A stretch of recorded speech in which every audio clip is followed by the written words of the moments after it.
talo fatu I mātua whare manga. Whatalo fatu pa ia rasi o tato e kalisia. Ia pasi sila whatalo fai se wa sia malu le nei tula le aso. O ina talo mai ili tato te aulia mai le nei tae au. Po ila mi inga le tua. Na o sina wha popo po sina wha marosi po. Tartonu wala unga le te mātol whana nei o tō roto. Whaino ia oe lau peru. Su e mai le peru. Se furu ma le lua. E peru se furu ma le lua. Alon wha upu mua se whangata mai tō. Amen. Ia lali. E peru se furu ma le lua.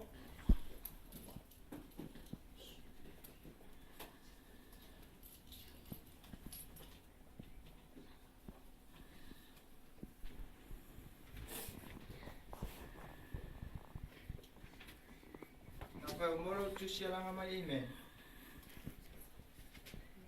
Amen. E peru se furu ma le lua. Tatu whai tau whatas mai ia.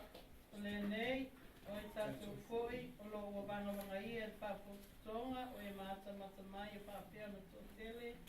I nā tātou tu e se io me mamawha uma, ma le amasala e whaalawe lawe ngō pia i tātou. Ia tātou tau te tūli, ma le ona sa I le alatanu o ia tātou uma. Ma ia wawa ai atu ia Iesu o lena te taitaina, ma lena te whaatotoina le whaatotua. O lena ona sa I le tātou, I whaatau ai atu ia le maa. Ona le oli sa tu I ona luma. Ua noko koyo ia le tu tamatau o le noko ali o le atua. Awa, ia o tō mā whau I lena ono sa I le patu ese papena ia te I o e amsala. Nei vai o tō loto ma o tō lela vātia. Amen. Taisina tapu po. Sa whai poi ponga. Wala uia ila le awa o malam tō lua. E la unga ila su whai poi ponga. Whakupuina ta. Whai ne whai poi ponga. La ala unga le awa. Tu se whai tua la awa whas pepa ma tu utami tite avion tō lua. Tala tala awa whas pepa. Alo mata te le ingua o le KISS. O le kis. A pema na tala awa. Po le ale winga le kis. Ale winga le kis. O le keep it short and sweet. O se manatula le na le neta e au. O le a keep it short and sweet le tatola unga. Lo tatou o langa lo si o mia e whaavai. Matangata whaavai ngō fi. E matana nana ma fia pupu. Toi solo muli ngō fi. Whaavai ngō fi. E ofo I nei langona ma nei manatu e tatou uma I tele o taimi. E au fia e molo tatou wola whaale anganga. Le pongai le o tu sia le anganga pa ia le nei whai upu.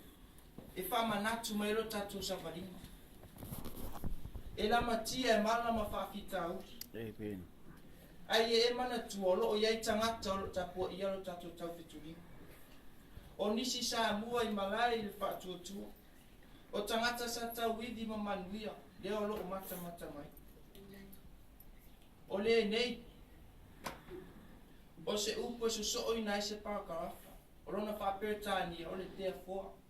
O lona winga le mata upe se fulu ma le tasi. E whaawau mai le mata upe se fulu ma le lua. O lo o iai le potopotonga o e mata. Mai whaapea na to te. O ai la tau nei. La tau nei o tusia le mata upe se fulu ma le tasi. Pe o Abraham, Mose, Iosefa ma Iosua. Manisa o tusia I tongo tu spaia. O nisi sa fea ngai ma whaafita auli ma whaasawina. O nisi na fea ngai ma whaingata, ai le whaasawina la tō.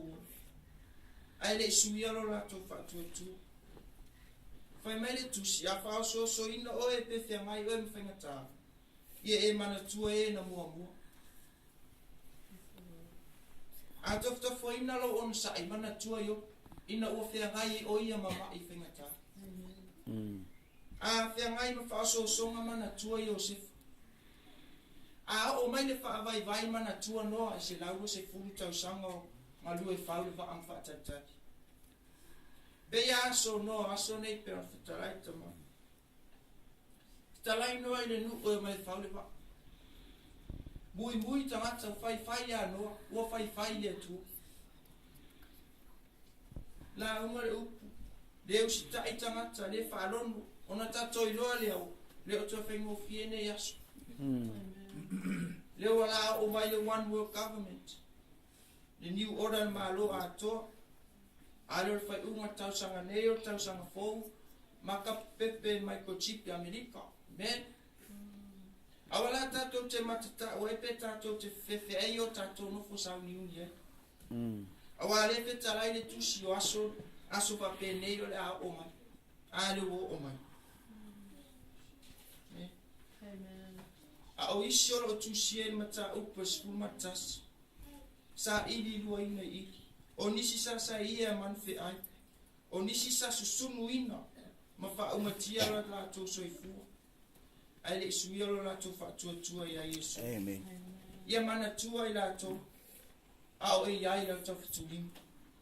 O lo pati mfala e au mai. Mata pua i la tau mui. La tau solo muni. La tau fa vai. Au wale ngalo i la to. Le ngata i le au fa tua tuspa ia. Ai au fia i manai tua au fai lang kola. O maa tua sa fa tua ia Yesu. O iei whaatasi le tapo i ngolo o vanga ia.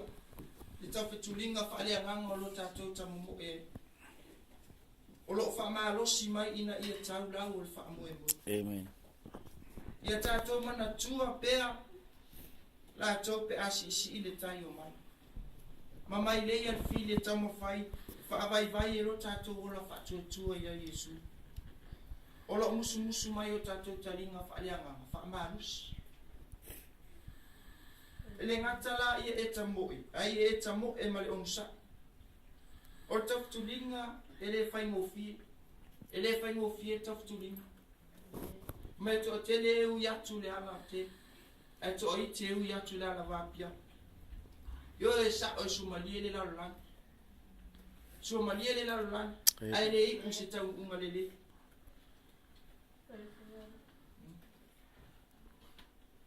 Ia tatou ia tu i le ala vapia. E iai ma atu. Ma angau ma male ano ma afalave au. A fai mo e au noa male on sa iu soe ma i mautai. Sa sile na awoni e soifua mai, awoni e wola mai, pe a fai ro tatamu e ro tai unga se o li whaaba.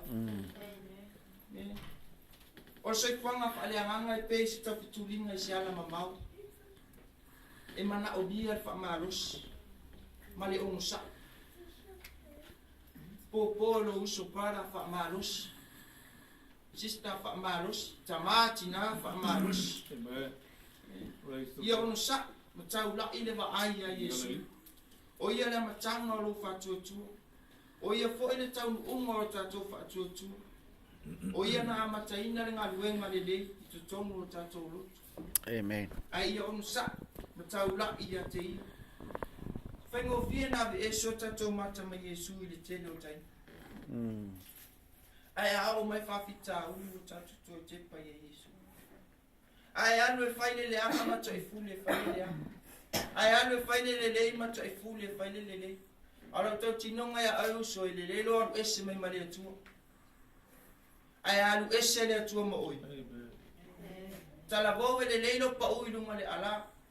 Ai a pa ui le ala i lunga oi. Tarofa. Ele tau la i se tangata. Po se tapua ina. Ele tau la i se whapotopotonga. Po se o aonga au Yesu. Amen. Yes. La tuta maloa. La pe me so fanua i lunga le vai se i tulo. Tuta maloa aver so fanua i fo mai man. Po le ale mafu anga wo pe so fanua. Ai fai mai le fo mai. Ua pe le so fanua le fie i. Ole so fanua na pe i lunga le vai. Tala vovo o te mi wala aule atua ia te oi. O lava lau whau pe o pe i lunga le whaalu tanga. Vai o mai le wala aule atua o i whaalu tanga i le isonga fo i le langi. E ka le si ai. Ia wha maa losi. Oe ono isi ua mua mua atu.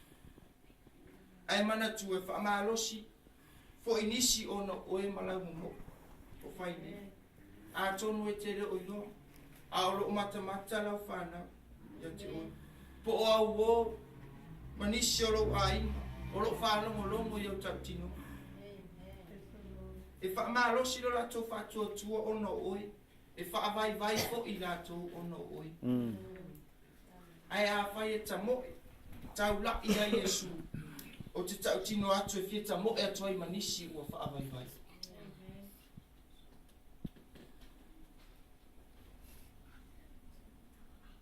ai a whai te tamoe a whai e te whaavai ua e whai se whate te inga lea e ola whaapala ai fo i manisi e pele ia te oe soifua Amen. Praise the Lord. Praise the Lord. Ele tua.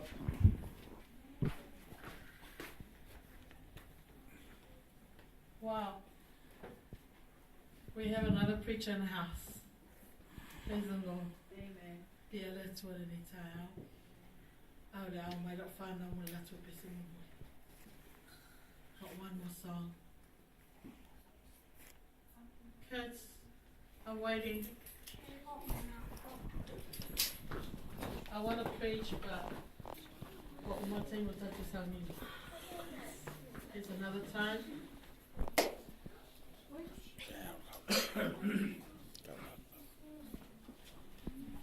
Wala na po may mo wala kuwa iman tablang al panaw o na tapena al panaw wala lato pese paitanga e fai wala tato sa ninga ni try out e fatu atas le tula ganona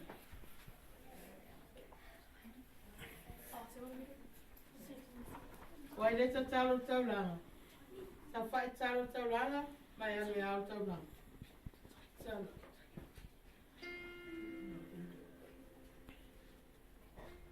Thank you, Lord, for this wonderful day. Thank you, Lord, for everything you have done for us. Bless everyone and bless our members.